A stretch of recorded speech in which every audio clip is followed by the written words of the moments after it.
बसल्या बसल्या कानात गाडीची चावी, काडीपेटीमधील काडी, ऑफिसमधील यू पिन किंवा कॉटन बड घालून तुम्हीसुद्धा कानामधील मळ म्हणजे वॅक्स काढता का? काढत असाल तर हा व्हिडिओ नक्की बघा.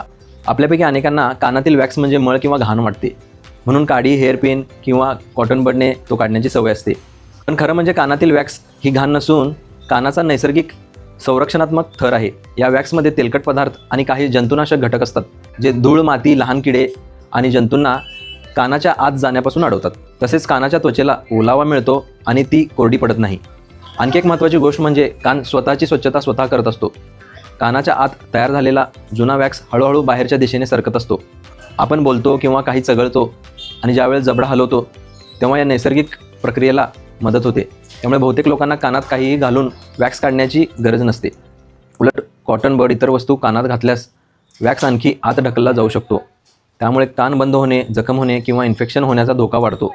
म्हणून लक्षात ठेवा, विनाकारण कानातील वॅक्स काढू नका. पण जर ऐकू कमी येत असेल, कान पूर्णपणे बंद झाल्यासारखा वाटत असेल, वेदना होत असतील किंवा वॅक्स स्वतःहून बाहेर येत नसेल, तर मात्र ENT तज्ज्ञांचा सल्ला जरूर घ्या. अशाच विज्ञानाधारित आरोग्य माहितीसाठी माझ्या पेजला फॉलो